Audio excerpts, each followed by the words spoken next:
Hello students, I welcome all of you my YouTube channel Inspiring Mathematics by Anup Mudgil। अभी तक हमने जो भी कुछ डिस्कस किया है उसमें परमुटेशन कॉम्बिनेशन तक हम अपना सिलेबस कंप्लीट कर चुके हैं। उसके बाद next chapter number 8 binomial theorem आता है, लेकिन इस बार सिलेबस से वो चैप्टर आपका हटा दिया है। दैट्स वाई आज हम चैप्टर नंबर 9 की शुरुआत करते हैं। Chapter number 9 sequences and series है। जो चैप्टर नंबर 8 है बाइनोमियल थ्योरम, उसके बारे में मैं आपको ज़रूर बताऊंगा, लेकिन पहले जो हमारा आगे जो सिलेबस है टेस्ट के पॉइंट ऑफ व्यू से, उसके अकॉर्डिंग मुझे चैप्टर नंबर 9 पहले करना है। जब भी टाइम होगा, मतलब जैसे भी स्कूल रीओपन होंगे, तब हम जो भी पोर्शन डिलीट हुआ है उसके बारे में आपको बताएंगे ज़रूर, राइट। तो chapter number 9 sequences and series, इसकी हम शुरुआत कर रहे हैं। चैप्टर नंबर 9, अगर यहां पर हम वर्ड्स देखें तो दो वर्ड यूज हो रहे हैं, सीक्वेंसेज एंड सीरीज। बीच में अगर एंड आ गया तो इसका मतलब सीक्वेंस का मतलब अलग है और सीरीज का मतलब अलग है। जैसे परमुटेशन एंड कॉम्बिनेशन था, परमुटेशन के अपने मायने अलग थे और कॉम्बिनेशन के मायने अलग हैं। ऐसे ही सीक्वेंस का मीनिंग अपना अलग है, सीरीज का मीनिंग अपना अलग है। सीक्वेंस का मतलब क्या है? सीक्वेंस का मतलब है जब हम किन्हीं नंबर्स को, किन्हीं भी चीजों को हम एक फिक्स पैटर्न में अरेंज करें तो वो सीक्वेंस बन जाती है। जैसे अगर मैं लिखता हूं 2 4 6 8 ऑल दीज, ये एक सीक्वेंस है। हमने यहां पर इन सभी आइटम्स को, इन सभी नंबर्स को एक फिक्स्ड इंटरवल में फिक्स किया है, अरेंज किया है, एक पैटर्न में अरेंज किया है। आप देख रहे हो, इसमें 2 प्लस हुआ, फिर इसमें 2 प्लस हुआ, फिर इसमें 2 प्लस हुआ। ऐसे एक फिक्स्ड सिस्टम बनाना। अगर मैं कहूं 5 10 20 20 40, ये भी एक सीक्वेंस है। इसका डबल होता गया, इसका डबल, फिर ये इसका डबल, फिर ये इसका डबल, तो ये भी एक सीक्वेंस है। अगर मैं कहूं 1/2 1/4 1/8 1/16 ऑल दीज, ये भी एक सीक्वेंस है। क्यों? क्योंकि मैं इसको 1/2 की पावर n लिख सकता हूं। n अगर 1 करे तो 1/2, n अगर 2 करे तो 1/4, 3 करे तो 1/8, 4 करे तो 1/16, चलता ही रहेगा। When the numbers arranged in a fixed system in a definite pattern, then this formation called sequence। ये सब सीक्वेंस है। अगर मैं लिखूं 3 152 217 11 1994 all these, this is not a sequence. क्यों? क्योंकि इसका कोई पैटर्न नहीं बना। हम बता नहीं सकते कि इसका क्या पैटर्न बनेगा, राइट। मतलब जो भी सीक्वेंस होती है ना, उन सीक्वेंस के लिए कोई पैटर्न होगा और उस पैटर्न की कोई nth टर्म निकलेगी। जैसे मैंने इसकी nth टर्म ये कह दी, ऐसे इन सब की कोई ना कोई nth टर्म है। जैसे इसकी nth टर्म 2n है। n अगर 1 रखेंगे तो 2 आएगा, 2 रखे तो 4 आएगा, 3 रखे तो 6 आएगा, ठीक है। तो सभी सीक्वेंस की कोई ना कोई nth टर्म जरूर बनती है और उस nth टर्म को हम नाम देते हैं जनरल टर्म। उस nth टर्म को हम क्या नाम देते हैं बच्चे? जनरल टर्म, जो आपने 10th क्लास में अर्थमेटिक प्रोग्रेशन में भी पढ़ी थी। इस चैप्टर में भी हम अर्थमेटिक प्रोग्रेशन पढ़ेंगे, एपी, और एक पढ़ेंगे जीपी, ज्योमेट्रिक प्रोग्रेशन। ये दो प्रोग्रेशन हम इस चैप्टर में पढ़ने वाले हैं। चलिए, सीक्वेंस के बारे में काफी कुछ डिस्कस कर लिया है। आई होप आपको सीक्वेंस का टॉपिक बिल्कुल समझ में आ गया होगा। तो फिर सीरीज क्या है? If we put the sign of positive or negative in any sequence, then it becomes a series। अगर हम मैथमेटिकली सीक्वेंस की सभी टर्म्स को प्लस कर दें या माइनस कर दें तो वो एक सीरीज बन जाती है। लाइक दिस, अगर ये 2 4 6 8 अप टू 2n, ये एक सीक्वेंस है। अगर मैं इसमें 2 + 4 + 6 + 8 + अप टू ये लिख दूं, अब ये सीक्वेंस नहीं है, बल्कि ये एक ये एक सीरीज है, सीरीज। जैसे इसमें 1/2 -1/4 -1/8 -1/16 सो ऑन माइनस करते हुए, ये एक सीरीज है, ये सीक्वेंस नहीं है। सीक्वेंस में बीच में प्लस माइनस का साइन नहीं आता, बीच में कोमा लगा करके रिप्रेजेंट करते हैं। ये एक पैटर्न होता है, एक फिक्स पैटर्न में इन सबको अरेंज कर दिया, वो सीक्वेंस है। सीरीज क्या है, इनके बीच में प्लस लगा करके या माइनस लगा करके इन सभी टर्म्स को कनेक्ट कर दिया, तो वो एक सीरीज है। मैं तो ये कहता हूं कि एक्चुअली में प्लस ही किया गया है, माइनस नहीं किया गया। एक्चुअली में इनको भी प्लस किया गया है। नेगेटिव तो है, बुक तो पॉजिटिव नेगेटिव दोनों बोल रहा है, बट बहुत सी बुक कहती है सिर्फ पॉजिटिव। तो मैं भी इस बात से बिल्कुल इत्तेफाक रखता हूं कि पॉजिटिव मतलब क्या, बीच में प्लस ही किया गया। कैसे, इस पूरे को मैं 1/2 plus -1/4 plus -1/8 plus -1/16 and so on, ये लिख सकता हूं ना। तो इन टर्म्स के बीच में प्लस हुआ ना, प्लस माइनस माइनस हो गया, प्लस माइनस माइनस हो गया। So if you put the sign of positive, if we give the mathematical operation addition in any sequence, then it becomes a series.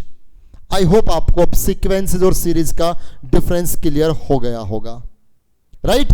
और जो सीक्वेंस या जो सीरीज इनफाइनाइटली चले, मतलब लास्ट टर्म पता ही नहीं वो इनफाइनाइट सीरीज है या इनफाइनाइट सीक्वेंस है जो इनफाइनाइटली चले, और जिसके हमें लास्ट टर्म जैसे ये मान लो 200 तक है, तो ये फिक्स हो गई ना, 200 तक जा रही है, फाइनाइट सीरीज है। जैसे ये यहाँ पर मान लीजिए ऐसे चलते चलते ये 500 तक गई, तो ये कैसी है, फाइनाइट सीक्वेंस है। ठीक है, सीक्वेंस है तो सीक्वेंस नाम दे, सीरीज है तो सीरीज नाम दे। जो एक्सरसाइज है, फर्स्ट एक्सरसाइज 9.1, बहुत आसान एक्सरसाइज है, उसमें अभी एपीजीपी कुछ नहीं करना, एक सिंपल सी बात है, सिंपल सी चीजें हैं। अब देखिए उसके क्वेश्चंस हम स्टार्ट करते हैं। देखिए बच्चे, फर्स्ट क्वेश्चन है। फर्स्ट क्वेश्चन में कुछ पार्ट्स बना करके दिए गए हैं, 6 पार्ट हैं और एक रीजनिंग टाइप का क्वेश्चन है। ये एक सीक्वेंस है 2, 6, 12, 20 और डैश किया हुआ है, मतलब इससे नेक्स्ट टर्म बतानी है। क्वेश्चन ये कह रहा है कि बताओ इससे नेक्स्ट टर्म क्या होगी। तो आपने ये इन ऐसे क्वेश्चंस के साथ तो आप, मैं कहूँगा, खेले हुए हो छोटी क्लासेस में। रीजनिंग जिसने भी पढ़ी होगी वो सब कर देगा। देखिए यहाँ कितना है, +4, यहाँ पर 4 बढ़ गया, यहाँ 6 बढ़ गया, यहाँ 8 बढ़ गया, तो यहाँ कितना बढ़ेगा, 10 बढ़ेगा, तो 30 आ जाएगी। नेक्स्ट टर्म 30 है। यहाँ देखिए 1/2, तो 1/2, 3/4, 7/8, 15/16। अब बताना नेक्स्ट क्या आएगा। तो 1 से 3 आया, 2 प्लस हुआ, इसमें 4 प्लस हुआ, इसमें 8 प्लस हुआ, 2, 2 दूनी 4, 4 दूनी 8, 8 दूनी 16 बढ़ेगा, तो कितना आएगा, 31 अपॉन, नीचे देखिए 2, 2 दूनी 4, 4 दूनी 8, 8 दूनी 16, 16 दूनी 32, 31/32 ये आएगा। या दूसरा लॉजिक ये भी लगा सकते थे कि 1/2 आगे क्या है, इन दोनों का सम 3 और एक ज्यादा 4। अगली टर्म क्या है, इन दोनों का सम 7, एक ज्यादा 8। अगली टर्म क्या है, इन दोनों का सम 15, एक ज्यादा। अगली क्या होगी, इन दोनों का सम 31 और एक ज्यादा। नीचे आप इजीली कर सकते हो फर्स्ट के सभी पार्ट्स। क्वेश्चन नंबर सेकंड में अगर हम आए, सेकंड में आपके 4-5 पार्ट दिए गए हैं, सभी में एक nth टर्म बना करके दी गई है, जनरल टर्म बना करके दी गई है, और हमें इन जनरल टर्म्स को लेकर के फर्स्ट 4 टर्म्स लिखनी है। Write down the first 4 terms of each of the following sequence which nth term are this. ये nth टर्म दी गई है, इसकी पहली 4 टर्म, फर्स्ट 4 टर्म लिखनी है। बहुत आसान है। n की जगह पहले 1 रखेंगे तो a1 मतलब फर्स्ट टर्म आएगी। n की जगह 1 रख दीजिए, 1, 1 का स्क्वायर 1 + 2, 3/3 कैंसिल आउट, फर्स्ट 1 आ गया। a2, n की जगह 2 रख दीजिए तो 2, 2 का स्क्वायर 4, 4 + 2 6/3, ये कैंसिल आउट, रिजल्ट आ गया 4। a3, 3 रखेंगे तो यहां आएगा 3, 3 square 6 + 2, 3 square sorry 9, 9 plus 2 11 upon 3 cancel out, कितना आ गया 11। 4 रखेंगे A4 इज इक्वल टू, तो 4 का स्क्वायर 16 प्लस 2 18/3 कैंसिल आउट 6, कितना आ गया 24। तो फर्स्ट 4 टर्म, इस सीक्वेंस की फर्स्ट 4 टर्म क्या आ गई 1 4 11 24, ठीक है 1 4 11 एंड 24, ये फर्स्ट 4 टर्म्स आ गई।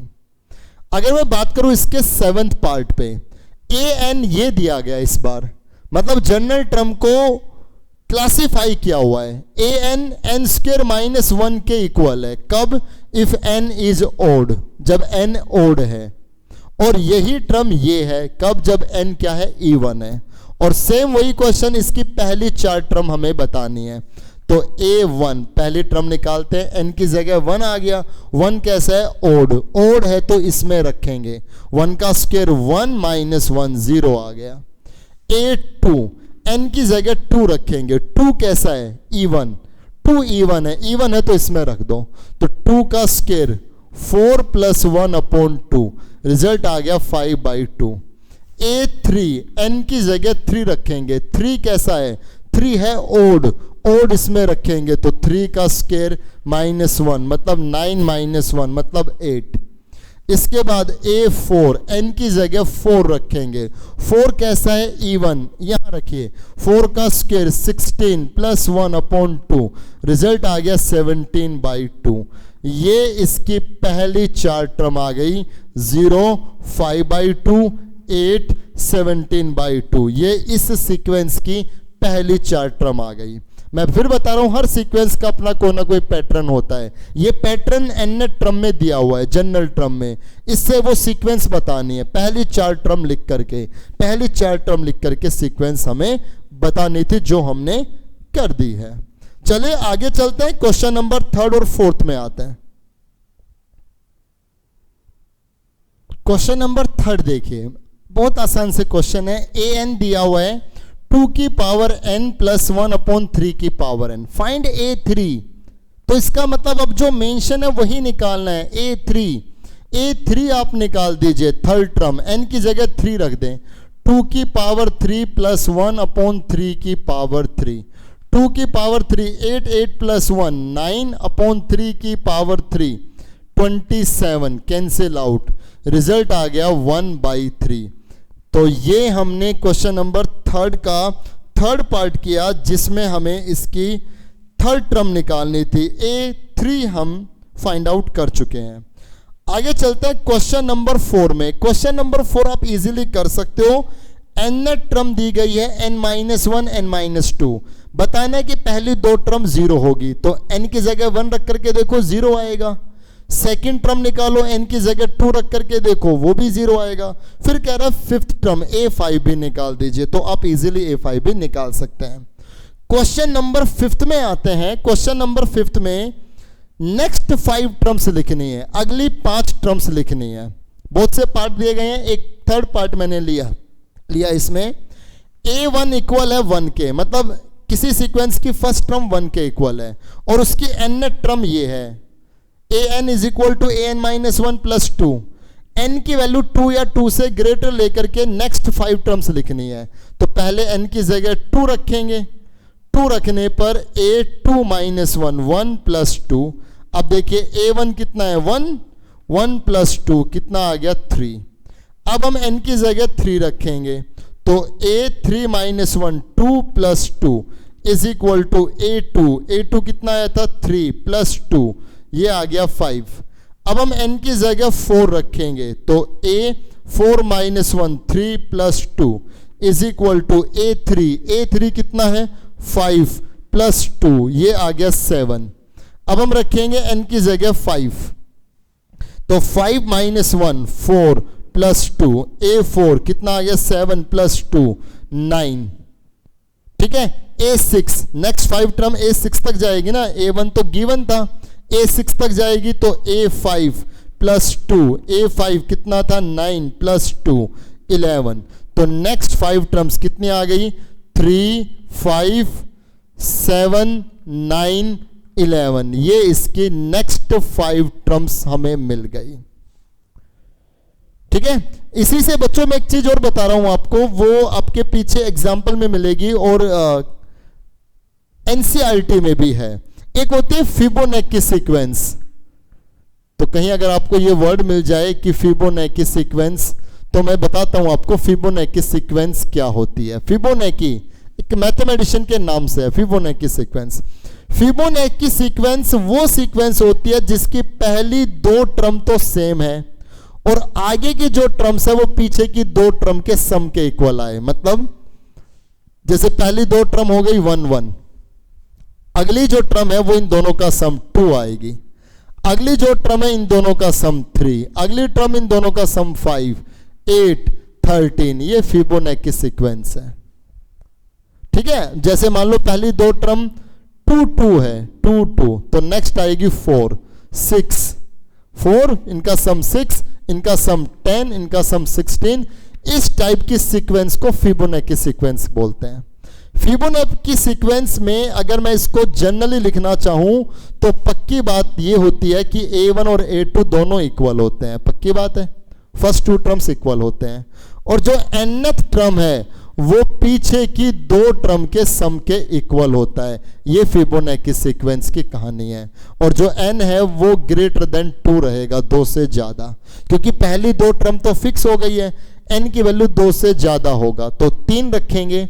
तो देखिए A3 किसके इक्वल आएगा? 3 - 1, 2 + 1। तो जो थर्ड टर्म है वो सेकंड और फर्स्ट की सम हो गई ना, जो थर्ड टर्म है वो फर्स्ट और सेकंड की जोड़ हो गई ना। ऐसे अगर मैं n की जगह 4 रखता, n की जगह अगर मैं 4 रखूं इसमें, तो A4 - 1 3 + A2, जो 4 टर्म है वो लास्ट की 2 टर्म की सम है। तो ये फिबोनाची सीक्वेंस में कंसेप्ट मैंने बता दिया आपको। क्वेश्चन नंबर 6 में चलते हैं। an दिया हुआ है ये n/96 - 1, ये कब है? when n is not a square of natural number, जब यहां पे ये जो n लिया जाएगा वो किसी नेचुरल नंबर का स्क्वायर ना हो। और यही an 6/1/2 है, 6/1/2 है। कब? जब n किसी नेचुरल नंबर का स्क्वायर हो। तो अब मुझे यहां से कह रहा है 960वीं टर्म निकालो, 960वीं टर्म। तो आप ये देखो n की जगह कितना आ गया? 960, 960। आप ये देखो 960 किसी नेचुरल नंबर का स्क्वायर है या नहीं है? नहीं है बच्चों। देखो 30 का स्क्वायर 900 हो गया, 30 का स्क्वायर कितना हो गया? 900। 30 के बाद क्या आएगा? 31। 31 का स्क्वायर करके देखो, 31 का स्क्वायर आता है 961। तो 961 तो इससे ऊपर गया ना, तो ये किसी का स्क्वायर नहीं होता। नहीं होता तो इसमें रखेंगे 960 अपॉन 960 अपॉन 96, 10 आ जाएगा -1, 960 अपॉन 9। इसको आप सोल्व कर ले कैंसिल वगैरह करके। अब कह रहे हैं 961वीं टर्म निकालो। तो 961 तो किसी नेचुरल नंबर का स्क्वायर होता है, 31 का स्क्वायर होता है। तो फिर टर्म क्या है? 6/1/2। फिर यही है टर्म, इसमें कुछ करना ही नहीं। 961वीं टर्म ये रहेगी, 960वीं टर्म ये रहेगी। ठीक है, कीजिए 6 तक क्वेश्चन कंप्लीट। आगे क्वेश्चन नंबर 7 और 8, 2 क्वेश्चन इस एक्सरसाइज के रह गए हैं, वो भी कंप्लीट करते हैं। क्वेश्चन नंबर 7 देखिए, summation of n is equal to 1 to 10 - 1 की पावर n, इसका हमें सम करना है। तो n की वैल्यू 1 से लेकर के 10 तक चलनी है। n की जगह 1 रखिए, -1 की पावर 1, बीच में प्लस करके n की जगह 2 रखेंगे, -1 की पावर 2, 3 रखेंगे, -1 की पावर 3, ऐसे लास्ट में -1 की पावर 10 तक पहुंचेंगे। ये होगा -1, ये होगा +1, ये होगा -1, ऐसे लास्ट में +1 आएगा। तो आप देखिए ये -1, ये +1 कैंसिल होगा, ये -1, अगला +1 कैंसिल होगा, यहां -1 और +1 भी कैंसिल होगा। देखिए 10 टर्म हो गई ना, तो 10 टर्म में से ये दो ऐसे 5 पेयर बन जाएंगे, सारे कैंसिल होकर के रिजल्ट 0 देंगे।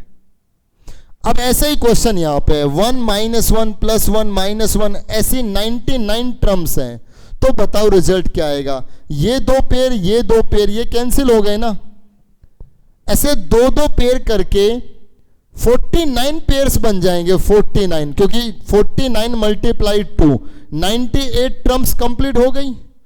ये जो पेयर बनेंगे 49 पेयर्स में 98 टर्म्स कैंसिल हो गई। 99वीं टर्म बच जाएगी। 99वीं टर्म क्या है, 1 है, क्योंकि पहली टर्म 1 है, दूसरी टर्म -1 है, तीसरी टर्म 1 है, चौथी टर्म -1 है। तो जो ओड नंबर पे है वो 1 है, इवन नंबर पे -1 है। तो 99 ओड है, तो ओड नंबर पे क्या बचेगा, 1। इसका रिजल्ट 1 आएगा। Last question, question number 8।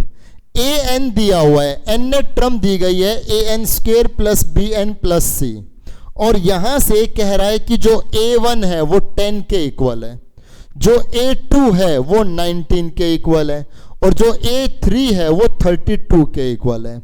Find the value of a, b and c। यहां से a, b, c की वैल्यू हमें फाइंड आउट करनी है।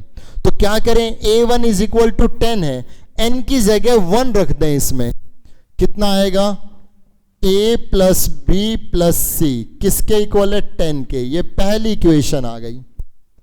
a2 = 19, इसका मतलब n की जगह 2 रखेंगे, तो 2 का स्क्वायर 4a + 2b + c = 19। ये सेकंड इक्वेशन आ गई। अब हम n की जगह 3 रखेंगे, तो ये हो जाएगा 9a + 3b + c = 32। ये थर्ड इक्वेशन हो गई। अब हम इन तीनों इक्वेशंस को सोल्व करके a, b, c की वैल्यू निकालेंगे। बहुत से बच्चों को कंफ्यूजन रहती है कि 3 इक्वेशंस कैसे सोल्व हो, तो समझना इस क्वेश्चन से कि 3 इक्वेशन को कैसे सोल्व करते हैं। आप क्या करें कि पहली दो इक्वेशन से किसी एक वेरिएबल को एलिमिनेट कर लो, या तो a को या b को या फिर c को, तीनों में से किसी एक को एलिमिनेट कर लेंगे। मैंने c को एलिमिनेट कर लिया, उसके लिए क्या किया, 1 - 2, फर्स्ट में से सेकंड को माइनस किया, तो a - 4a -3a, ये हो गया -b, ये कैंसिल, ये आएगा -9, माइनस से मल्टीप्लाई, तो 3a + b = 9। ये फोर्थ इक्वेशन आ गई। अब जो वेरिएबल आपने पहली दो से एलिमिनेट किया है उसी वेरिएबल को लास्ट दो से एलिमिनेट करो। तो इसमें से ये माइनस करेंगे तो इससे भी c हट जाएगा, 2 - 3। पहले दो से जिस वेरिएबल को हटाया है उसी वेरिएबल को लास्ट दो से भी हटाओ। ये आ जाएगा -5a, ये आ गया -b, ये आ गया -13, माइनस से मल्टीप्लाई, 5a + b = 13, नंबर 5। अब जो 4 और 5 है इन दोनों को सोल्व कर लो, तो इससे b हट जाएगा, 4 - 5 कर दे, 4 - 5, तो 3a - 5a -2a, ये कैंसिल, ये आ जाएगा -4, माइनस से माइनस कैंसिल, ये भी कैंसिल, a की वैल्यू आ गई 2, a की वैल्यू 2 हम यहां रख देंगे, तो ये आ जाएगा 6 + b = 9, b की वैल्यू आ गई 3, और a और b की वैल्यू हम इसमें रख दें, तो a + b मतलब 2 + 3 + c = 10, c की वैल्यू आ जाएगी 5। तो a, b, c इन तीनों की वैल्यू ऑब्टेन हो गई है, एक 2, एक 3 और एक c की वैल्यू आ गई 5। इतना ही हमें इस क्वेश्चन में करना था। तो ये एक्सरसाइज सीक्वेंसिंग सीरीज पे फर्स्ट एक्सरसाइज 9.1 बच्चों हमारी कंप्लीट हो गई है। आप इस एक्सरसाइज को कंप्लीट कर लें, इस पे बेस्ड एग्जांपल्स भी आप करके देखें। मिलते हैं नेक्स्ट लेक्चर में। नेक्स्ट लेक्चर में हम अर्थमेटिक प्रोग्रेशन AP स्टार्ट करेंगे, जो आपने पहले 10th क्लास में भी पढ़ी हुई है। तब तक आप ये काम करते रहें। मिलते हैं नेक्स्ट लेक्चर में। Thank you very much.